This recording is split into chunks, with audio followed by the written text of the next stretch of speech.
The day my mother counted the bride price money was the day I stopped being her daughter. My name is Amoka. I was 17 years old when my life changed forever. My father had died 2 years earlier. Since then, things became hard. Very hard. Some nights, we slept without food.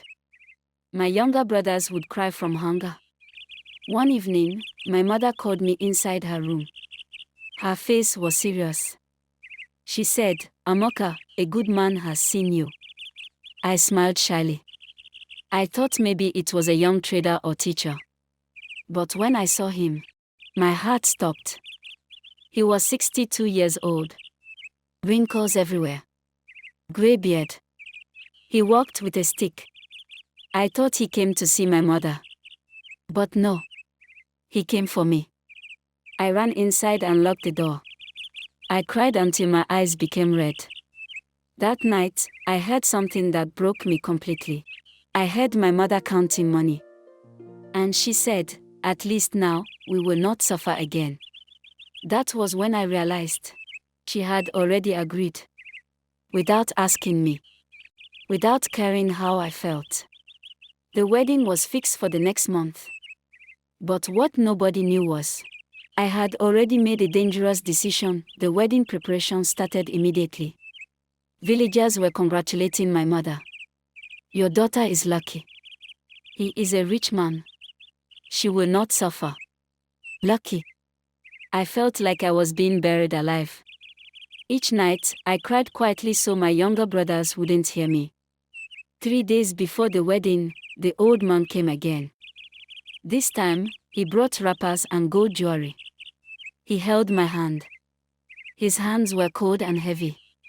He smiled and said, "Don't worry, you will learn to love me." My body was shaking. That night, I made my decision. I packed one small nylon bag. 2 clothes. No phone. No money. Just fear. And hope. Around 2 a.m., when everyone was sleeping, I slowly opened the door. My heart was beating so loud I thought it would wake my mother. I stepped outside. The moon was bright. I didn't even know where I was going. I just started running. Barefoot. Through the village path. I ran until I reached the main road. But as I was trying to cross, headlights flashed in my eyes. A car stopped. My heart froze. It was him. The old man. He came down slowly. "Where are you going, my wife?" he said. I started crying. But then something unexpected happened. A woman stepped out of the car. She looked at me. Then she looked at him. And she shouted, "You're doing it again." Again. That was when I realized I was not the first girl. And I would not have been the last.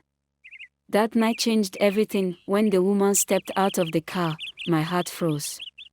She was tall, confident, and angry. She looked at the old man and shouted again, "You promised me you were done with this."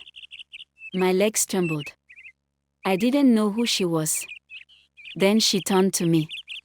Her eyes softened. She said, "Are you okay? He did this to me too. 3 years ago. 3 years ago." My head was spinning. She continued, "When I tried to leave, he paid my parents to quiet me." I felt a cold wave down my spine. She whispered, "You are not alone." Suddenly, the old man panicked. He pulled out his phone. He called someone. But before he could finish, we heard a loud honk. A car pulled up fast. It was the village chief. He shouted at the old man, "You promised you would never harm another girl." Everyone froze. The woman stepped forward and showed a piece of paper. It was a recording agreement.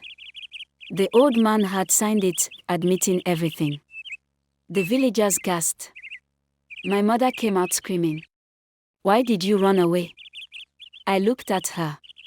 I felt pain, but I felt stronger. I said, "I'm not a possession. I'm a human being." The chief turned to the old man and said, "You will answer for this." The villagers surrounded him, whispering judgment.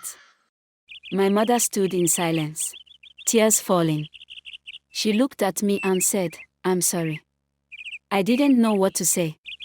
I just walked away. I didn't look back. At that moment, I knew I was free.